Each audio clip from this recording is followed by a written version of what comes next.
And so without further ado, my name is Jane Finsale and I am the CEO here at Working Families. As I said, we've got Becky Philpott from BP, Nina Searle from TLT and Lisa Morrow from the London School of Economics joining us. So who are we and why are we here?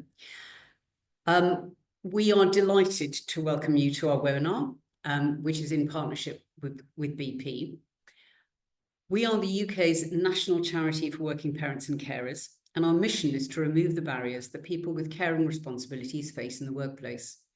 We do this in three key ways: by empowering working parents and carers through our free legal advice service, and do have a look at our website and the just about 200 advice pages there, which are free for everybody.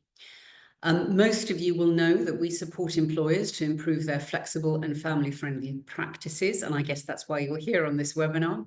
And then we also drive legislative change by influencing policymakers. Progressive employers have been using the Working Families benchmark for 15 years to see how they measure up in family-friendly policies and practices. These employers want to do the best by parents and carers in their organisations. And the benchmark gives them the tools to understand where they are and where they could be, as well as, crucially, how to get there. For us as a charity and organisation, it helps us to spot trends and see where employers are headed, so we can offer the best support for employers wanting to lead the way in family-friendly working. I'm delighted to be joined by Dr. Rebecca Jones, Head of Research here at Working Families, who will be running through the key takeaways shortly from this year's report. And as I mentioned, I'm joined today by Becky Philpott, who's the Working Families EMEA lead and People and Culture Transformation leader, alongside Nina Searle, who is the co-sponsor of the TLT's Women's Equality Network, and Lisa Morrow, who's Director, HR Policy and Employee Relations at the London School of Economics. Our panelists today represent three entirely different organisations who've been recognised as top 30 employers for working families for 2024. Thank you so much, everybody, for joining us today. And I'm now going to invite Rebecca to take us through some of the key insights from this year's benchmark. So, Rebecca, over to you. Wonderful. Thank you so much, Jane, and thank you everyone for being here. I'm so pleased to have this chance to share with you what the employers we work with have been doing. It's really exciting to see the results each year, and this year's no exception. So I'm just going to load up my presentation for you now.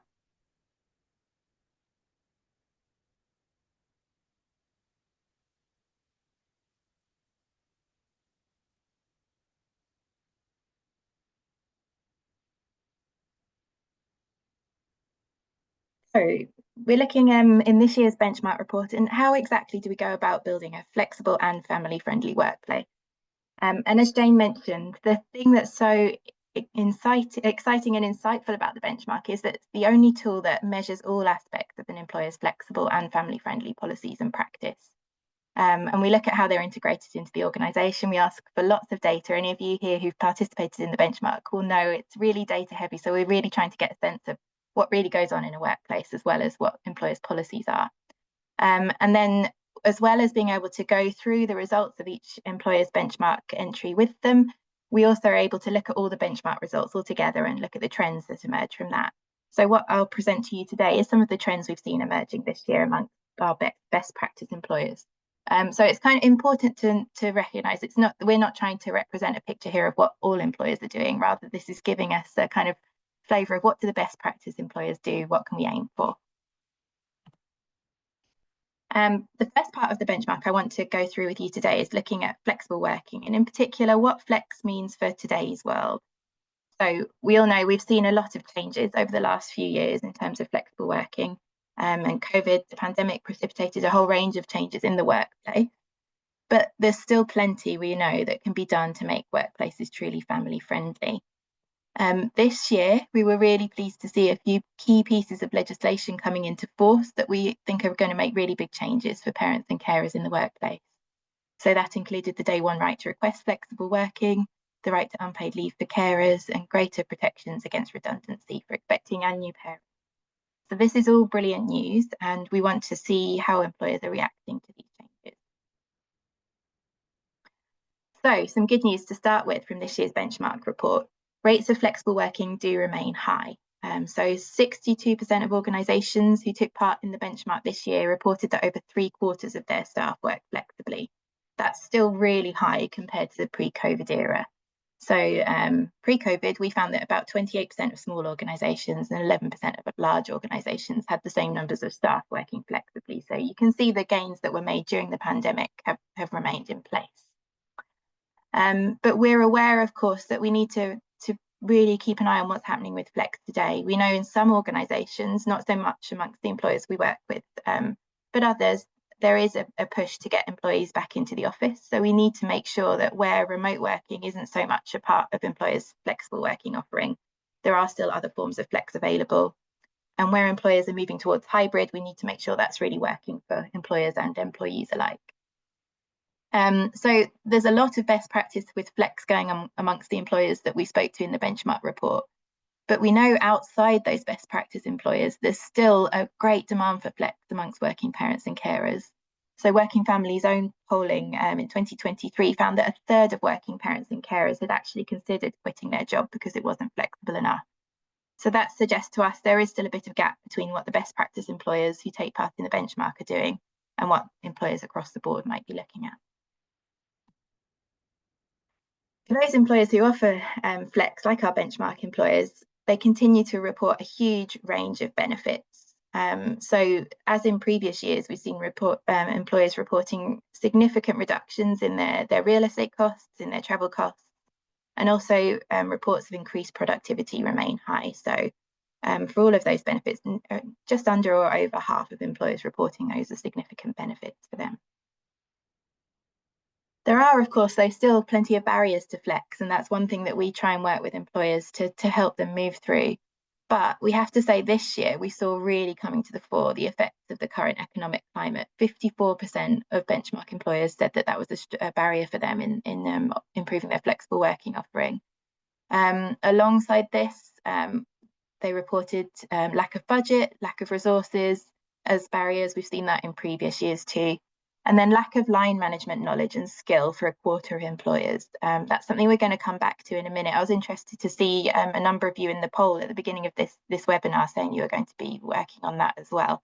It's something, that we see coming up over and over again. This year, 13% of organisations reported as well staff reluctance to return to the office as a barrier to flex. So we think that's around kind of issues with really making sure that hybrid working is working well and that employers and employees are happy with how flex is working. So as I said, we had 1/4 of benchmark employers citing a lack of line management knowledge and skill as a barrier to flex. So we think that training and supporting line managers is still clearly a major need in creating family-friendly workplaces. What's amazing to see among benchmark employers is that 90% of them said they do provide their managers with training to lead high-performing and flexible teams. But it looks to us like there might be a gap in who's actually taking up that training. So it's brilliant that it's out there and it's offered, but are line managers always able to or willing to take up that training? So only just over 1/4 of benchmark employers this year reported that more than 3/4 of their managers had actually received the training. At the same time, though, there's clearly a culture of flexible working being encouraged for line managers. Again, fantastic to see that nearly all organisations this year, a huge 96%, actively encourage their managers to work in a flexible or family-friendly way. And our team's experience is that encouraging that line managing, that role modelling amongst line managers can go a really long way in creating a flexible, family-friendly culture. Flexible recruitment. So we were pleased to see that this looks like a real area of strength for a lot of our employers. So now that employees have, as we know, the right to request flex from day one, the best employers are actually going even further than this and making sure that flexibility is embedded throughout the recruitment process as well. 86% of benchmark employers said they do a job analysis on at least some or all roles to determine the options for flexible working. The majority include a statement about flex in their job adverts. There is still a room for a little more to be done here. And we've seen good uptake of the Happy to Talk flexible working logo and strapline in job adverts, around 2/3 of employers. And we really encourage use of this as a way to just put it out there right from the start that this is you're a flexible, family-friendly employer. Quickly then, on to a quick look at gender equality and progression amongst the benchmark employers. So we know that creating a flexible and family-friendly workplace can have a huge impact on the culture of gender equality in the workplace. It looks from the benchmark and from what we know outside this as well, that there is still some way to go here. We looked in particular this year at part-time work and progression. Part of the reason for this is that our research elsewhere has shown that around 37% of mothers work part-time compared to just 11% of fathers. So we think it's really important that we get part-time work right if we want to see gender equality in the workplace. Part of that means making senior roles available on a part-time basis if we want women to be able to progress when they're working part-time. So unfortunately, we've seen over the years in the benchmark, the proportion of senior managers who do work part-time remains pretty static, only 7% this year. So we think this is still an area for potential growth. Alongside this, men do still make up nearly 2/3 of senior leaders in the organisations that took part in the benchmark. So one thing we'd recommend is having a look at whether more part-time senior roles can be created to allow talented women to progress. And also this may allow more senior male staff to work part-time too, which is an important part of that gender equality puzzle. Benchmark employers, though, are pretty proactive in looking to address their gender pay gap. So some of the actions they said they'd be taking over the next year were around flexibility, so ensuring job adverts indicate flexible options, asking senior leaders to publicly role model their flexible working arrangements. To jump to the last point, specifically encouraging men to work flexibly and part-time, and then also around things like shared parental leave, so using enhanced pay as a way to drive uptake of shared parental leave, so that's amongst fathers and partners as well as mothers. Finally then, we're increasingly looking, and this is a really interesting part of the benchmark, at other workplace support for parents and carers. So beyond flexibility, which is a hugely important part of that family-friendly work puzzle, we also want to see a whole range of other forms of support for parents and carers. And we've found over the years that family-friendly employers are increasingly recognising the importance of support at all stages of the journey to parenthood and beyond. So it was really, really good to see this year a very clear majority of the employers that we surveyed in the benchmark offer support for miscarriage, fertility, surrogacy, menopause. That's across the board, small and large employers, all sectors. I think employers have really recognised the importance of that support. Leave for new parents. This is a really interesting area. We're seeing a lot of growth. There's also a lot of opportunities out there. It's something the new Labour government has promised to look at over the coming years. We found that there's a real appetite out there for better leave for parents, particularly for fathers and partners, to be able to take longer and better paid periods of leave. And our polling showed that 2/3 of parents think that statutory pay just isn't adequate to support new parents. So that's where employer offerings make a huge difference to being able to support new parents in the workplace. Enhanced leave can really have a major effect on the quality of the time that parents are able to take with their new child. And benchmark employers are really leading the way on this. They're offering long periods of fully paid leave for all kinds of leave, including equal parenting leave. And we've seen a really high rate of uptake of that leave. It's something that parents clearly really want and value. Beyond leave for new parents, there's a whole range of other kinds of leave that we think are really an important part of the offering employers can have for parents and carers. So this year we found 17% of benchmark employers offer paid parental leave. So that's the leave that you can take up to the until your child is aged up to 18. Most of them offered something like 5 or 10 days paid leave. Just under 2/3 offer paid time off for dependents. So that's a much higher rate of employers offering paid leave there. Again, an average of around 4.4 days of paid time off for dependents. The new Carers Leave Act came into force this year, which offers employees a right to unpaid carers leave, but our employers, the benchmark employers, often go much further than this to support carers. We're really, really pleased to see this. 55% of them offer paid carers leave, so going beyond that unpaid leave offering, for an average of 3.5 days, and some of them offer much more than this, so 10, 15, even 20 days of paid leave. Final point, and then I'll leave it there for now. We found that 100% of benchmark employers this year are offering wellbeing support for their employees. So this includes not only direct mental health and wellbeing support, but also job design. And that tells us that the best practice employers are really recognising that creating human-sized jobs that don't have overwork built into them is a hugely important part of supporting staff wellbeing. That's it from me. We've got 9 recommendations in the report, so do jump over to our website and download the report if you'd like to see more about those, but I'll leave it there for now. Thank you very much. Many thanks, Rebecca. That was brilliant, and so wonderful to see that job design and the human-sized jobs that are being created. Really exciting. And I'd now like to move to Becky, who will be providing us with a little word from our sponsor. So why is this event particularly important to them? So over to you, Becky. Thank you. Well, thanks, Jane, and thanks, Rebecca. That was really insightful. I'm looking forward to digging in more detail. So as Jane introduced me, I'm Becky Philpott. I'm here representing BP today. I lead our Working Families Business Resource Group as part of my accountabilities, as well as working in HR, people and culture as part of my day job.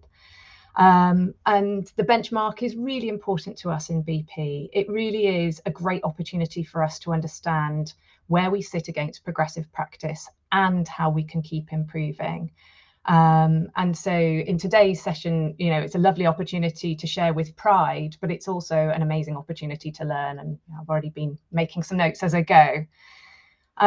In BP, we really believe that our employees are most successful when they can be their true authentic selves, both at work and at home. Hi, Becky. You'd frozen for us for a bit. So I thought we should move on to the panel questions, and I've just asked Nina to respond. And once Nina's responded, then we'll come back to you, if that's okay. Brilliant. Okay, thank you. So Great. Nina, over to you. Yes, thank you. I wasn't expecting to go first, so I wasn't hovered over my mute button, but all working now. So thank you very much. Thank you for having me, and thank you to Rebecca for the overview of the report. As you say, very insightful. So I'm Nina Searle. I'm a partner at TLT. For those who don't know us, we're a national law firm. We're headquartered in Bristol, which is where I am, but we have offices across the country.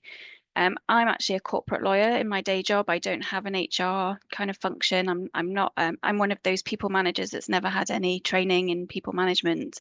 I've been trained to be a lawyer, not a people manager, but that is part of my my responsibilities. But I'm also the co-founder and national sponsor of our Women's Equality Network, which is part of the reason why I am on this panel. I'm also a working parent, as I suspect most of us on the panel and in the audience are. So TLT has grown very rapidly over the last few years. We now employ around 1,700 people. And of course, with that growth comes the responsibility to make sure that everybody who works for us can be their authentic selves so that they can thrive at work and at home. And it's particularly pertinent for us because as lawyers, we are effectively selling people's time. So we need people to be well placed so that they can perform at their best and deliver for our clients to the best of their ability. So we've put equality, diversity and inclusion at the heart of our strategy. So it's not just an EDI strategy, it's part of our overall firm strategy to incorporate it as a core pillar. And we're committed to providing the best working environment and support to allow everybody to thrive. As part of our commitment, we have joined flexible and family-friendly working all-party parliamentary group. It's a bit of a mouthful, but very valid.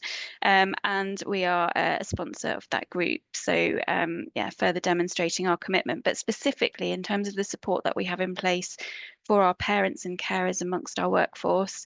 In 2021, we introduced TLT World, which is our flexible approach to working that benefits all of our colleagues by offering complete autonomy around hours, location, and environment. So everybody can choose for themselves when they work, where they work, and how they work, provided, of course, that we are delivering to our clients' expectations. And I think we'll talk more about it in some of the other questions, but for me, it works really well. The key to it working is communication and letting people know and being open about what's going on. But from there, we've kind of built onwards. And just to say that that flexibility and that working TLT world approach is modelled by everybody, from our managing partner, who sends out a weekly update about where he's been working, what he's been doing, so that it's led from the top and everybody can see examples of that in practice. So we've built on from that sort of as the context and some of the specific things that we have done to support parents and carers in terms of policies and pay. So we've increased full pay for our paternity leavers to 4 weeks full pay. We've increased our enhanced pay for maternity, adoption and shared parental leave, so that's now 16 weeks at full pay and 16 weeks at half pay. We've introduced a ramp down and a ramp back up again policy as people transition out of the workplace into a period of family leave and then transition back from that leave, so that they have only to meet 80% of their targets and their contracted hours, but they're paid full pay, so that they can make that transition more gradually and more comfortably. Because well, I think that I am jealous that that wasn't in place when I was on my transitions in and out of the workplace. They were pretty brutal. But we're trying to soften that blow for people. And we're also providing bereaved parents with an additional 2 weeks of leave, and providing paid leave to parents or carers to leave for hospital appointments. We've done all sorts of things, and I'm conscious of time, but we've carried out firm-wide surveys to understand, led by the Women's Equality Network, actually, to get feedback from people who are using the family leaves and the policies. And we've really worked hard to take on board that feedback, provide transitional support with coaching sessions, with the ramp up and the ramp down. And we've also enhanced our targeted policies. So now we have policies and support for early stage pregnancy loss and support for expectant parents, so that, you know, throughout that journey, we are offering support. Lots more I could say, but probably time to let someone else pipe up. Nina, thanks very much. So Becky, if we could go back to you now, and I know you'll want to just say a couple of words about why you're sponsoring the Benchmark webinar. So if that's okay, over to you, Becky. Yeah. Thank you. I feel nervous now to speak in case it jinx it again. There was no connection issue at all before I started. So thank you, and sorry about the connection issue. I'm just delighted to be representing BP here today, and just would say briefly that the opportunity for us is in sponsoring the Benchmark is it's a real resource. I would say that we value greatly. It's an opportunity for us as an organisation to understand where we sit against progressive practice and understand how we can keep improving. Keeping improving is a key part of BP's beliefs. And so really happy to be here today, both to share with pride, but also an amazing opportunity to learn too. So that's all I'll say on that. And then would you like me to kind of go ahead and answer the question? Please, Becky, that would be lovely. Thank you. Okay, thanks. So what support do we offer to parents and carers that make us a leading family-friendly employer?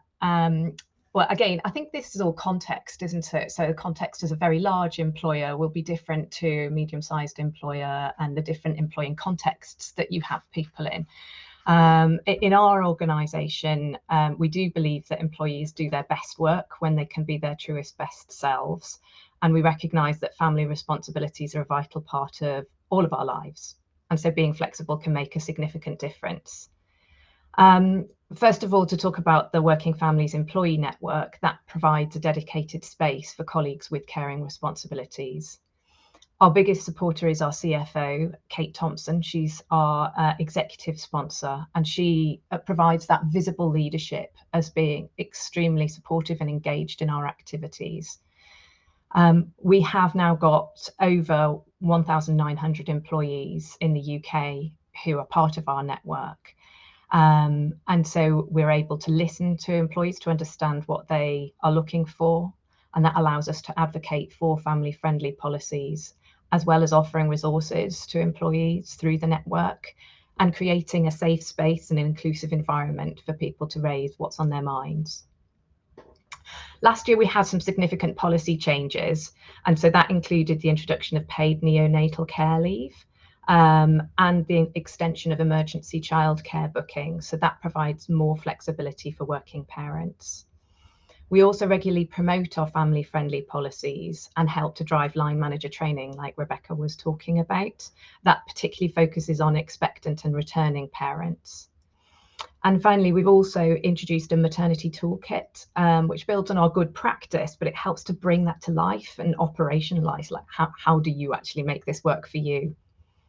And we plan regular drop-in sessions on that topic in 2025. Finally, our network hosts around 30 events a year, from really big, like family days with over 2,000 employees attending, through a focused week, an awareness week, and then webinars and weekly smaller conversation cafes that provide that safe space that I was talking about for people to raise what's on their minds, work-life balance, children and online safety, returning to work, and much more. And we collaborate with other networks as well, which is all about the intersectionality. We recognise that supporting diverse needs of colleagues, it doesn't just come through one lens. And so by working together with our ethnicity group, our women's network, our disability network, that allows employees to focus on the kind of support that they might need to balance work and family life.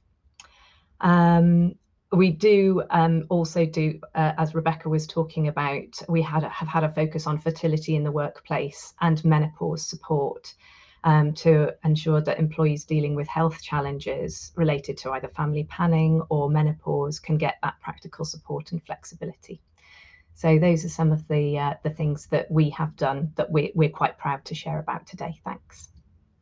Thank you so much, Becky. And now I'd like to move over to Lisa from London School of Economics to answer the same question. What is it that you offer to parents and carers that makes you a leading family-friendly employer? Thank you, Jane, and thank you for having us here today on behalf of LSE. We're really delighted to have been recognised in the top 30 organisations. So just a very quick word about LSE. We're a sort of relatively small university. We're a social sciences university. We employ around 4,500 staff, and I'm lucky enough to be in the position of heading up the team that really is designed to try and sort of support us being an employer of choice and creating an environment in which our staff can really thrive and be at their best. So it's in this context, obviously, that we've been sort of on this journey with our support to working families. I think there's 3 key areas of support that I'd sort of just point to that I think have made a big difference to us. So the first being enhanced benefits, which we heard about in the first presentation. So we've always prided ourselves on having benefits that go over and above the statutory minimum. And we also have, so I won't go over them all, we've heard them, maternity, paternity, etc. But one more unusual provision that we have that's really unique to higher education is that we provide our academic staff who have returned from a period of absence of 18 weeks or more with a teaching free term, so that they can really catch up on their research. And this is really to support them with their career, to re-establish their sort of research trajectory. Because we recognise that having a significant break can have an impact on career progression and subsequent promotion opportunities. So that's sort of a very unique HEI thing that we offer. More generally, last year, so following discussions with our union colleagues and the Parents and Carers Network, as well as carrying out some extensive benchmarking and learning from the valuable feedback we've had as part of being part of the benchmark, We made several enhancements to our family-friendly policies, which we believe made us sector leading at the time. And this was one of our objectives of the exercise. But key updates, so we removed the qualifying period for maternity, adoption and paternity leave and pay. We increased our maternity and adoption pay from 18 to 22 weeks at full pay. And we increased our paternity pay from 2 to 4 weeks at full pay. So we also introduced neonatal leave and pay into our policies, and this provides parents with up to 12 weeks paid leave where their baby requires hospital treatment for 7 days or more following the birth.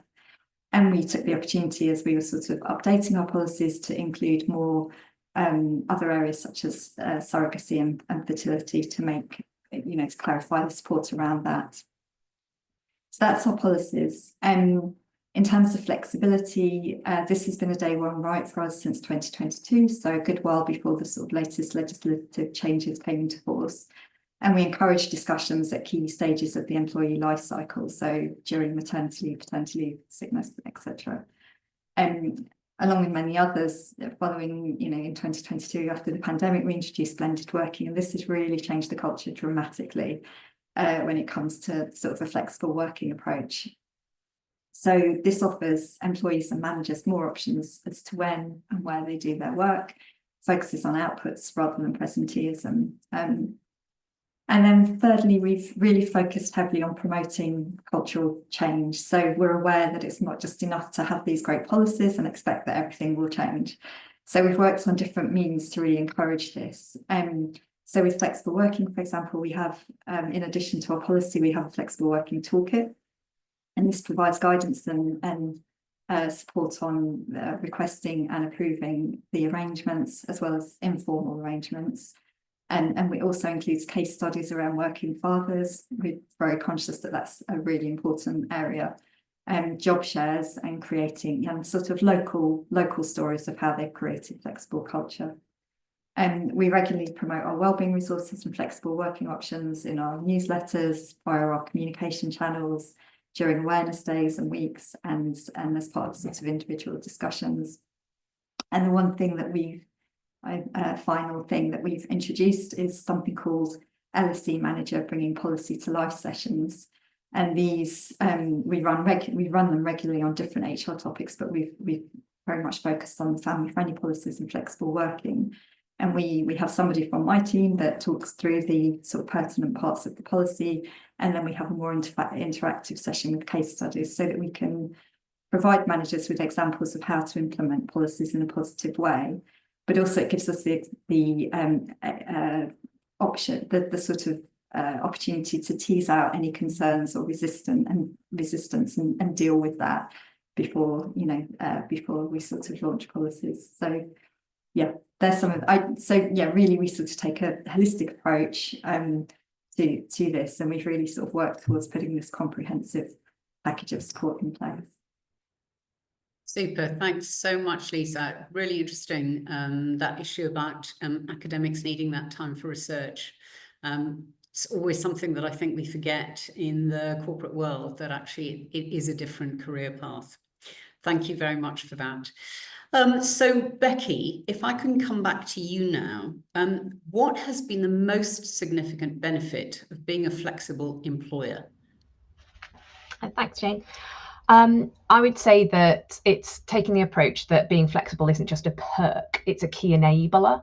It's an enabler of diversity, equity and inclusion, and that attracts and retains a diverse workforce.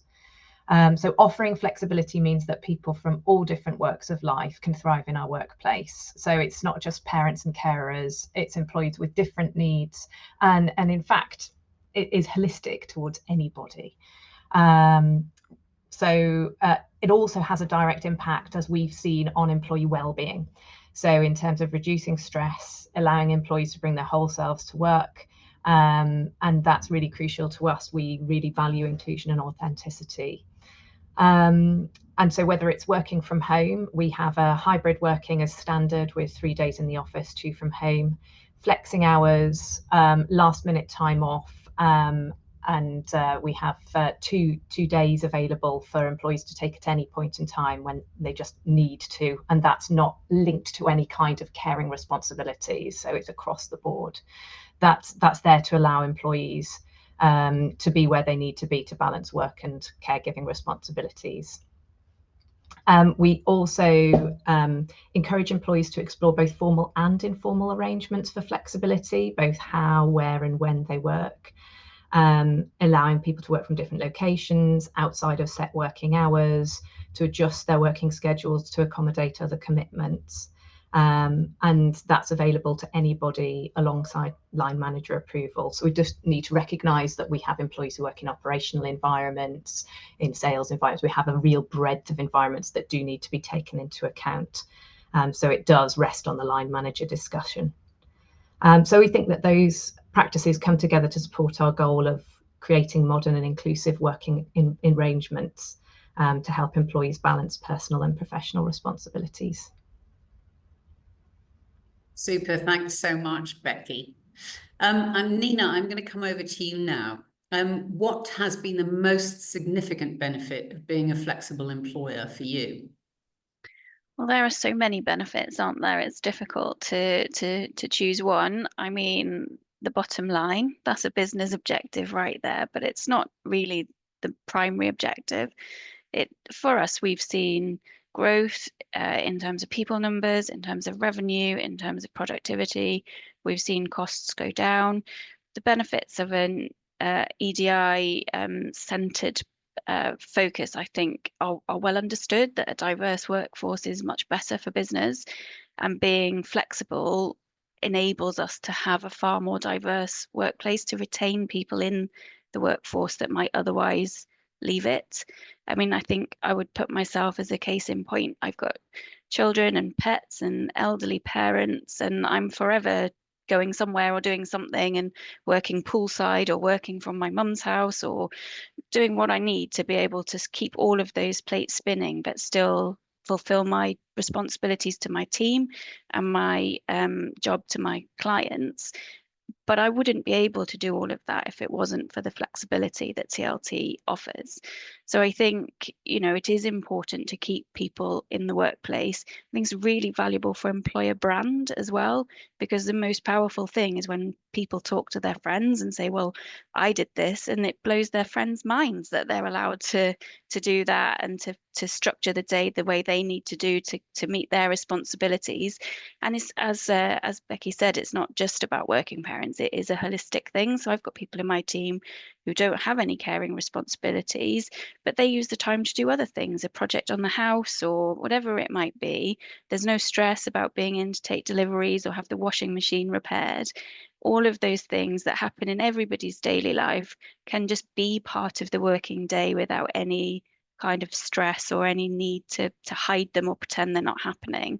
And I think for me as a partner and as a people manager, it's important, I think, that I'm clear with people in my diary that I'm going to an appointment with a child, or I'm going to watch a rugby match, or I'm going to watch a school play, or I'm going to take my mum to an appointment. Because if I'm clear about where I'm going, they know where I am. They know not to trouble me, but that I'll be around. They know when I will be around and when they can contact me. But also I'm empowering them to do the same with their diary and with their day. And so it kind of proliferates through the culture, and then people talk about it to their friends, and then their friends want to work for us. And so as an employer brand, it is so powerful. And for me personally, that's one of the most significant benefits. Thank you so much, Nina. Lisa, I'm going to move to you now and ask the same question. What has been the most significant benefit of being a flexible employer for you? Thanks, Jane. So, I mean, yeah, we've recognised for some time, obviously, that flexibility is more important than ever, really. And I think that's both to current staff, but also prospective employees, and that covers a whole range. So attraction and retention, employee engagement, and as Nina said, promoting an inclusive and supportive environment, and particularly, obviously, in respect of gender equality. I think if I had to pick one for us, I think I would say it's had a really positive impact on employee engagement. So I think it's fair to say that universities have been quite traditional in their approach to working arrangements, and certainly that's been the case at LSE. And though whilst sort of academic staff have enjoyed quite a lot of autonomy over their working hours, this hasn't always been the case for others in the organisation, sort of at least not formally, and that can create, you know, a sort of two-tier type of feeling amongst staff. And this used to really definitely come through in our staff engagement surveys and exit interviews. So it's something that's been on our radar for a long time. And we were starting to see a shift in culture, but as for many, the pandemic was such a game changer, and we really leapt on the opportunity to make wide-scale changes. So we introduced blended working, which is now open to all staff. Obviously, it depends on the role being operationally feasible. And people can work sometime on campus and sometime remotely. And we've carried out 4 staff surveys throughout this process, and the change has just been really significant, and that's really sort of underlined the importance of this for us. So the most recent survey we ran was this year, and compared to our last sort of full staff engagement survey in 2019, we showed an increase of 15 percentage points in terms of satisfaction with work-life balance, an increase of 18 percentage points in terms of how people feel about their working lives, and an increase of 11 percentage points in terms of how control over working life. So we have 88% of our staff now being able to work flexibly, which used to be 77%. So it's been a real, you know, it's been really, really positive. And I think what I would say is that when we introduced the blended working, we really took on staff views when designing it. So, as I said, we ran 3 pulse surveys, and we absolutely used that as our basis for what we put in place. We're really lucky to have great staff networks, and we consulted with them all regularly to sort of get their feedback about any concerns and how it could support their members. Obviously, Parents and Carers Network was one of them, and we were in regular dialogue about, you know, how we could get the balance right between supporting staff but also, you know, managing the operational demands. So I think staff really felt listened to and valued, as well as the actual practical arrangements. And I think that's really sort of also been reflected in our staff engagement results. So I'll stop there. Thanks very much, Lisa. So we've heard from all of the panelists, and now I'm going to move to the audience. And we've already had a few questions that have come in, which I've been asking for a bit more detail. I'm going to start with one of the most recent questions that have come in, because I think this is probably something that many people struggle with, many organisations struggle with. And I'm probably going to go to Becky first. So Becky, can you give examples of best practice flexible working for those employees who must attend on site and often to predetermined working patterns due to regulatory or safety considerations? So how can we offer flexibility to people who have the requirement to attend work? I think that, you know, obviously that requires their attendance on site, which provides a limit on flexibility in terms of where they work. But I do think by having a culture which has flexibility embedded at its heart and has the conversation around flexibility embedded in it, it allows for a conversation about how the work is undertaken and what specific needs they may have. So, for example, we have employees who work offshore rotations. There is no flexibility at all when you are working offshore, because you travel offshore, you work your pattern, and then you're off. But I do know that conversations take place around what people's individual needs are to accommodate difference and to allow people, if they're unable to work offshore for a period of time, to have a shore-based role. So it's a kind of long-term conversation. I think all I can say is it's embedding it in the culture to allow for open discussion about what is possible and what employees need and how they can be accommodated. Does that help? Absolutely brilliant, Becky. Thank you. Yes, I was hoping the response was going to be, well, flexible working isn't only remote working, and clearly that's exactly your view. Yeah. Lisa, I'm going to come back to you as well. At a higher education institution, how do you manage that? Yeah, I mean, it's this was a big discussion when we introduced the blended working, recognizing that that's not the only form of flexibility. Yeah, so I think we tried to address this by putting other arrangements. You know, there are jobs that can't work remotely. I think in terms of flexibility more widely, in those types of roles, we do have sorts of different types of contracts. So people can, you know, it's not just a full-time role, people can work in different ways. So it's not sort of set in stone. But we also tried to, with the introduction of blended working, we tried to introduce other things that would at least sort of recognise those staff in more. So we introduced a specific contribution pay pot for staff who have to work on campus, who, you know, their roles require that. So that, you know, to make them feel appreciated and valued, they, you know, to recognise the work they're doing, because it is often the sort of, you know, work that keeps our campus safe, like, you know, our security staff, and that are really needed, you know, at the crisis time. So to really sort of value them. So I think we took that approach in that sense. Thank you, Lisa. Nina, I'm going to come to you now and ask you a slightly different question, which is, how did taking part in the benchmark help to get senior leadership buy-in for improvements to your family-friendly offering? Well, we're lawyers, so we love measuring things, comparing ourselves to other people. We love a metric and a stat, so it fits with us culturally. But to be honest, we are pushing open doors. We don't have any resistance. Making our firm a family-friendly, well, an employee-friendly place to be is at the core of everything. The managing partner stood for election into that role on the basis of a manifesto that had ED&I at its heart. And so, you know, we are a firm that is led with that perspective. So I don't think we've had any difficulties with senior buy-in anyway.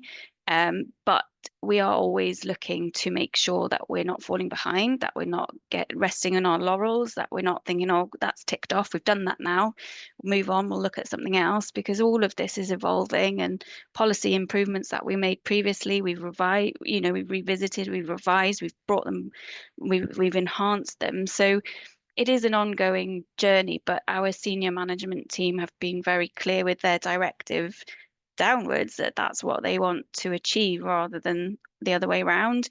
I think in our organisation, if I'm honest, the challenge is more about line managers. And, you know, we all know that you can have a fantastic line manager and you can have one that you don't hit it off with quite so well. And so in that way, it's helpful to say to people, look, this is important. It's important to our people. It's important to our brand. It's important to our executive board. So you can kind of bring along some of those people along the journey. I don't think any of them mean to be obstructive or sort of stop progress. I think it's not their lived experience. So it's not top of their agenda of things that need to be considered because it wasn't a thing for them. But it's about communication always at its heart. It's about listening to people, understanding what their concerns are, because they are validly held concerns. And it's about trying to reassure them that actually the world won't fall apart if somebody works from home tomorrow. Absolutely. Thanks so much, Nina. It's that kind of resistance to change and that sense of, oh, well, I didn't do it that way. So yeah. Difficult, nobody else can. Becky, I'm going to come back to you again now. Do you think either from a line management perspective, as Nina has mentioned, or from a senior management perspective, has the benchmark helped with either of those areas or perhaps some other area? Yeah, I would say actually probably 3 different audiences. So from a senior management perspective, as we talked about, being able to actually demonstrate with some statistical evidence what trends are and how we stack up against those trends and where we want to be is fantastic. It's also very helpful with the HR function. So being able to demonstrate external best practice and again, how we stack up and where we want to position ourselves as an organisation, in addition to the line manager side of things. So I would say probably more primarily with the senior leadership and the HR function in our case. Oh, brilliant. Thank you. And Lisa, back to you now. Again, with the benchmark, I suppose that the question is that senior leadership buy-in and also managers and their buy-in. Has the benchmark helped with that? I think it's probably early days, but certainly what I was told once we announced that we were in the top 30 is, well, why aren't we in the top 10? So I take that as a really good sign that we have a firm commitment. Brilliant. Continuing. And I obviously the feedback that we get is is really invaluable in terms of what our next steps is. We've already got an action plan based on the feedback that we got, that we're going to sort of start moving forward. Happy to say some of it we were already working on. We don't really have an issue with senior management buy-in. As I mentioned, we have the desire to be an employer of choice. We recognise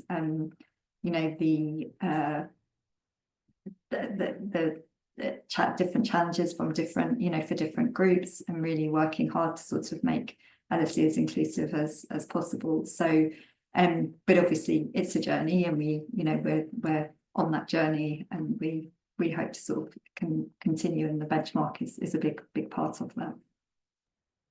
Super, thank you. Really interesting to hear that people want to be in that top 10. I guess a metric is something that all of us love. So I'm in a couple of minutes now. I'm going to ask you, how do you think you could encourage more senior staff to take on flexible or part-time roles within your organisations and show staff that they can progress their career while still having those other family responsibilities, or perhaps other responsibilities as well as family?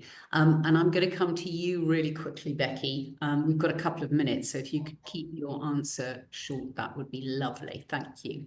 Yeah, I think that it's much more about flexibility in the course of the role as opposed to part-time. We do see isolated examples of people specifically requesting part-time arrangements, but I think within our culture, senior leaders do demonstrate working flexibility, just as Nina was describing, talking about what they're doing alongside their big busy roles, talking about their family responsibilities. They're working from home so that they can do X, Y, or Z around it. And it's that visibility that I don't think needs any encouragement. It's happening right now. And that then distills the culture of acceptability around flexibility to all. And I think that that's just been a fantastic culture change we've seen over the last 4 years or so post-COVID. Super, thank you so much. And Nina, I'm going to come to you now, but I'm not going to ask you that question. I'm going to ask you a different question. How on earth do you deliver all of this and balance this with your day job?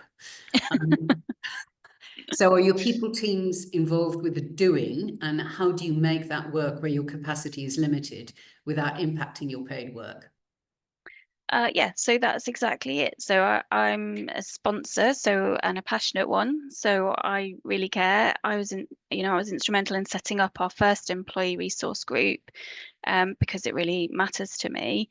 But yes, our EDI, we have a fantastic EDI team. We have a fantastic HR team. So they are the people that do it, and we work with them. So actually it's a team effort, because we've got our exec board that's set out what they want to achieve. We've got the operational board that work out how we're going to do it.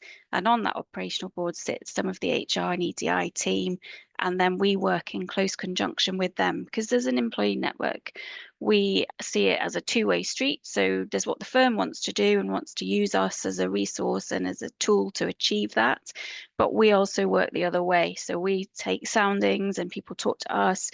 We take surveys and we feed back up what's working well, what's not working well, where the gaps are, where the blind spots might be. But yes, I very much facilitate and support. I don't do. That's great to hear. Thank you, Nina. We thought you were, you know, even more of a superwoman than ready, and you I'm obviously really not. Somebody once said we all only have 24 hours, whoever we are. Yeah. So we've got about 60 seconds left, everybody. So I'm going to say a very quick thank you to our panelists and let you know that we're going to be sending the webinar recording, and we encourage you to share it with your colleagues. We're also launching our 2025 benchmark report today. So if you want to be in the top 30, you have to be in it to win it. And as Lisa said, your employer may then very well want you to move from the top 30 into the top 10. It gives you a unique opportunity to find out more about what other organisations are actually doing to embed family-friendly, flexible business practices. We are now at 1 o'clock, so I am going to finish now. Please use our Happy to Talk Flexible Working logo and strapline, which was developed in partnership with the government's Flexible Working Task Force, and do look at becoming a Working Families employer member. Thank you all so much for attending, but mostly thank you to Nina, to Lisa, and to Becky, and thank you to BP. And of course, thank you to Rebecca Jones. Goodbye, everybody. Hope you have a lovely afternoon. Thanks so much for your time.